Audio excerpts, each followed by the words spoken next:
Hay pocos hombres en la historia de la humanidad que han acumulado fortunas como la de Andrew Carnegie, un hombre que era complejamente rico. Después de vender su empresa, su patrimonio neto equivaldría a un asombroso 2% del PIB, Producto Interno Bruto de Estados Unidos.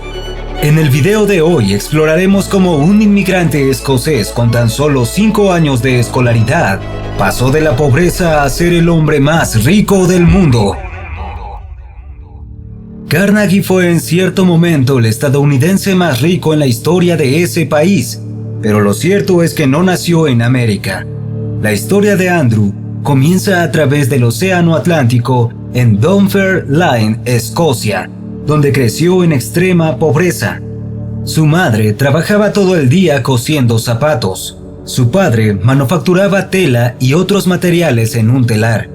Eso fue por supuesto hasta que el telar motorizado entró en escena, ya que con esa tecnología se mejoraba el tiempo de fabricación de una tela, haciendo que por desgracia el negocio de su padre se derrumbara, aplastado por la creciente revolución industrial. Ver a su padre sufrir y rogando por trabajo impactaría al joven Andrew profundamente.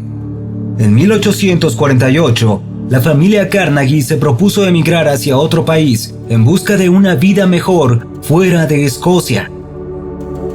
Después de vender todas sus posesiones y tomando prestadas 20 libras, la familia emprendió su viaje a la que por mucho tiempo fue conocida como la Tierra de las Oportunidades, Estados Unidos.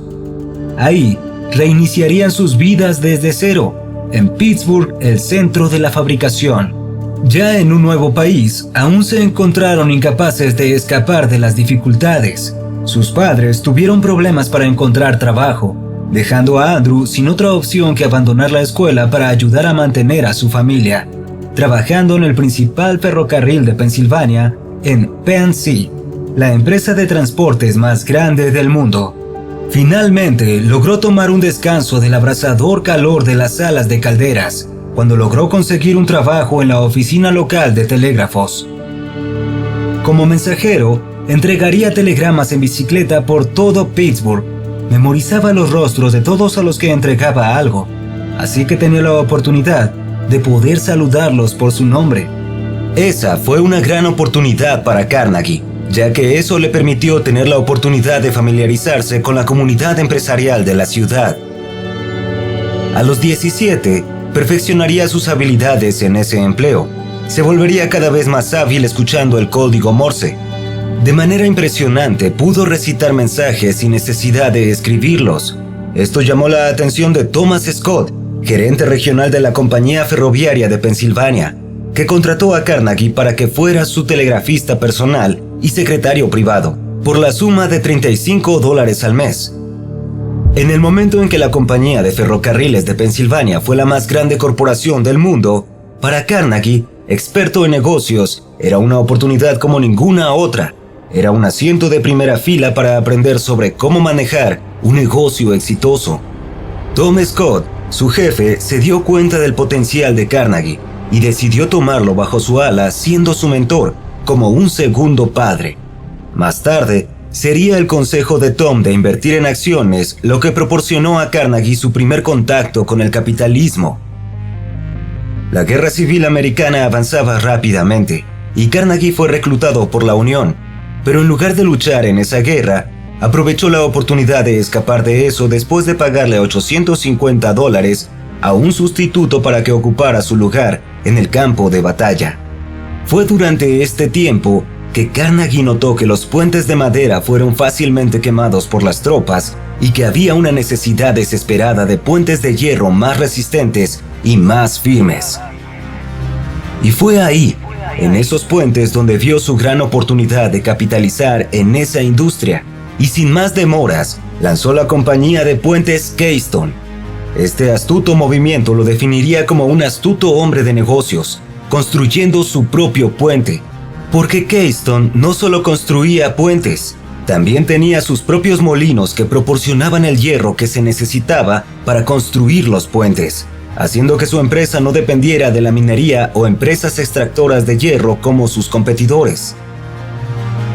Esto no solo le dio más control sobre todo el proceso, también mejoró sus márgenes después de que se construyera el puente que lleva su nombre. Carnegie aprovechó sus conexiones con la industria ferrocarrilera para ganar mucho dinero allí. Esencialmente, operaba una tríada de empresas, cada una fortaleciéndose entre sí. Su segunda empresa, la extracción minera, era la que aportaba la materia prima a Keystone para construir los puentes, y una vez que se construía un puente, su tercer negocio monetizaría vendiendo ferrocarriles bajo el concepto de trabajo a la perfección. Siempre buscando su próxima gran oportunidad, Andrew fijó su mirada en la ciudad de Nueva York, la indiscutible capital comercial del mundo. En esa ciudad, esperaba encontrar una cultura apresurada y mezclarse con otros distinguidos hombres de negocios, pero lo que encontró en cambio fue decepción, ya que describía a las personas ricas de esa ciudad como sinvergüenzas. Así que, impactado con eso, escribió una nota para sí mismo, prometiendo que cuando cumpliera 35 años, se jubilaría y se enfocaría en hacer del mundo un mejor lugar.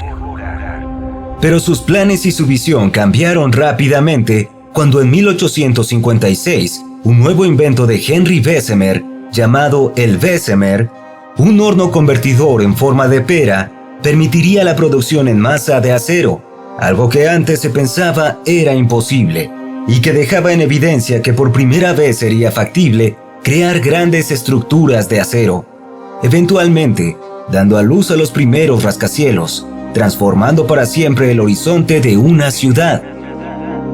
Carnegie se movió a la velocidad del rayo construyendo con éxito la primer siderúrgica. Al hacerlo, contrató a los mejores ingenieros y arquitectos que el dinero podía comprar para su productora de acero. Se concentró maniáticamente en aumentar su eficiencia, utilizando siempre lo último en tecnología y presionando a sus empleados a dar su máximo rendimiento físico y psicológico. Era bien sabido que sus empleados trabajaban los 364 días del año, solamente permitiendo que descansaran el 4 de julio. A medida que la tecnología continuaba avanzando, él buscaría formas de reemplazar a sus trabajadores con máquinas en cada posible oportunidad, porque a diferencia de los hombres, las máquinas no necesitan dormir, tampoco pedían aumentos y ciertamente no trataban de sindicalizar. Carnegie decidió nombrar a su empresa como Carnegie Steel Company, ya que creía que llevar su nombre mostraría a sus clientes el aprecio que tenía por su negocio. Usaba trucos de ventas como estrategia, donde mostraba aprecio en público por los actos de los demás, fueran competidores o no. En la vida de Andrew aparecería un despiadado ejecutivo llamado Henry Clay Frick, conocido por su crueldad y atención a los resultados finales.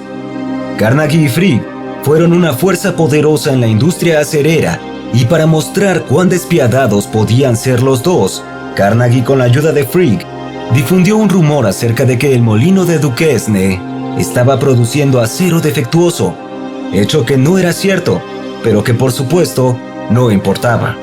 Afirmaron a los clientes del ferrocarril Kane que a sus rieles les faltaba homogeneidad, y aunque solo algunos sabían lo que significaba esa palabra, eso no era lo importante, porque Carnegie usó esa palabra para que sonara lo suficientemente aterrador como para asustarlos. Así pues, con este rumor las ventas de Duquesne se desaceleraron y eventualmente se volvieron no rentables, se quedaron sin dinero. Y para acelerar su desaparición, Carnegie y Frick procederían a rebajar aún más el precio de Duquesne, exprimiendo a la empresa. En 2 años las finanzas de Duquesne estaban en ruinas y sin otra opción que vender a nada más y nada menos que Carnegie en una ganga. Para Frick y Carnegie, las reglas de compromiso hacia su empresa estaban claras: haz lo que sea para ganar. Pero esta crueldad llegó con un alto precio. Cuando descubrieron que su planta de acero era la más grande de Pensilvania, Carnegie acababa de invertir millones de dólares optimizando la eficiencia de Homestead, que le permitiría producir más acero que cualquier otra acerera comparable a su tamaño. Pero había otra parte de las ganancias que aún le estaba costando: la mano de obra. Esto planteaba un problema para su empresa y para Carnegie, ya que había estado trabajando para cambiar su imagen de un multimillonario opresor a un luchador de los derechos de los trabajadores. Así que en vez de arriesgar su reputación, haría que su mano derecha, el teniente Henry Frick, hiciera el trabajo sucio, mientras que él se distanciaba viajando al extranjero, visitando su país de origen, Escocia. Carnegie no quería estar cerca de la planta después del recorte de salarios. En 1892, había 10.000 trabajadores frustrados con salarios bajos. La tensión entre trabajadores y dueños de molinos se acentuó particularmente después de una brecha de riqueza cada vez mayor, que hacía crecer económicamente a las personas más ricas de Estados Unidos. Acumulaban fortunas más rápido que en cualquier época de la historia americana. Mientras tanto, los trabajadores se sentían propiedad de los ricos y que su voz solo podía ser escuchada a través de un sindicato. Para empeorar las cosas, Frick tomó las órdenes de Carnegie exigiendo un aumento a la fábrica, lo que significaría más horas esclavizando a los trabajadores, pero sin aumentar sus ingresos, más horas y menos salario. Homestead estaba en un punto de ebullición, ya que por las condiciones tan deplorables en las que estaban los trabajadores, estalló la huelga. Los huelguistas exigían un trabajo más seguro y mejores condiciones, y por una buena razón. En 1898, el 9% de todos los trabajadores del acero en toda la industria morirían en el trabajo. Cuando los trabajadores rechazaron las demandas de Frick de más horas y menos salario, él decidió bloquear a todos los empleados y traer a un grupo sustituto de trabajadores inmigrantes que estaría dispuesto a hacer su trabajo peligroso por menos dinero. Y para escoltar a los trabajadores inmigrantes, mientras se abrían paso por la fábrica, Frick llamó a un ejército de 300 personas a sueldo llamado Pinkertons. Armados con rifles intentaron abrir camino a la fábrica, donde fueron recibidos por 10.000 huelguistas enojados que se negaban a renunciar, desatando una batalla donde habría cientos de heridos y algunos muertos. La lucha fue tan extrema que el gobernador ordenó que una tropa de 8.000 milicianos apoyara a calmar esa batalla campal. Los historiadores llamaron a ese hecho como la masacre de Homestead. La fábrica sería reabierta y desafortunadamente para los trabajadores de Carnegie estarían regresando con un salario más bajo, más horas de trabajo y las mismas condiciones de seguridad. Esto convirtió a Carnegie en una persona de doble moral, ya que su reputación antes de la tragedia de Homestead era la de un hombre que abogaba en público por mejores condiciones en las acereras y aumento de salarios. Pero estas palabras estaban lejos de estar alineadas con la hipocresía de sus acciones, ya que mientras predicaba aumento de salarios y mejores condiciones de seguridad, al mismo tiempo Frick reducía por órdenes suyas los costos de mano de obra, recortando cheques de pago y haciendo caso omiso para hacer de sus fábricas un lugar más seguro para trabajar. Carnegie fue ampliamente llamado cobarde por usar a Frick como su chivo expiatorio, no solo de la tragedia, sino por todo el trabajo sucio que él no quería que se asociara con su nombre. A pesar de las tensiones, la acerera seguiría prosperando, llegando a producir más acero incluso que Gran Bretaña. En 1901, Carnegie se cansó del juego y quería pasar tiempo con su esposa e hija. Así que cerca de sus 70, y ayudado por Charles Schwab, efectuaron la venta de la empresa que había pasado toda su vida construyendo a un grupo financiero en Nueva York, liderado por el financista J.P. Morgan, un competidor en ascenso en la industria del acero. Carnegie escribió en un trozo de papel que estaba dispuesto a aceptar a Charles Schwab como presidente de Carnegie Steel, entregando la oferta a Morgan. Según cuenta la historia, J.P. miró la oferta y sin vacilar aceptó comprar Carnegie Steel Company por $480 millones, haciendo a Carnegie el hombre más rico del mundo. Con el tiempo, Carnegie cortaría por completo lazos con su vida empresarial y dedicaría el 100% de sí mismo a servir al mundo a través de la filantropía. Ni un solo dólar quedaría en manos de su familia. Carnegie dedicó toda su vida a la filantropía a pesar de su reputación. Donó millones de dólares en la reconstrucción de Johnstown. Donó durante la mayor parte de su vida millones de dólares a su causa favorita, la construcción de bibliotecas, 2.500 en ciudades de todo el mundo. Quería que lo recordaran por el bien que había hecho. Empezó a construir monumentos públicos por todo Estados Unidos y levantó el Carnegie Hall, que se terminó 2 años después de la inundación de Johnstown de 1889. Carnegie fue un hombre tan complejo como rico. Empleó técnicas laborales abusivas, manteniendo sus fábricas produciendo al máximo. Sí, era hipócrita por supuesto. Inventó calumnias para poner a sus competidores fuera del negocio.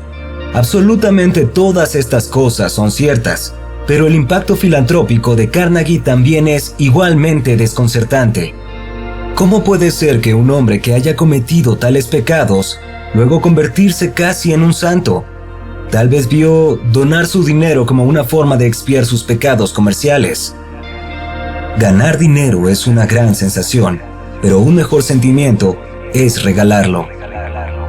Si te gustó este video, dale like y comparte el enlace con tus amigos y contactos para que también sepan cómo Andrew Carnegie se convirtió en el hombre más rico del mundo. Si aún no te has suscrito a nuestro canal, hazlo ahora y activa las notificaciones para que estés al día con nuestros últimos videos. Somos ECTV Play, tu canal favorito de motivación e inspiración. Gracias y hasta la próxima.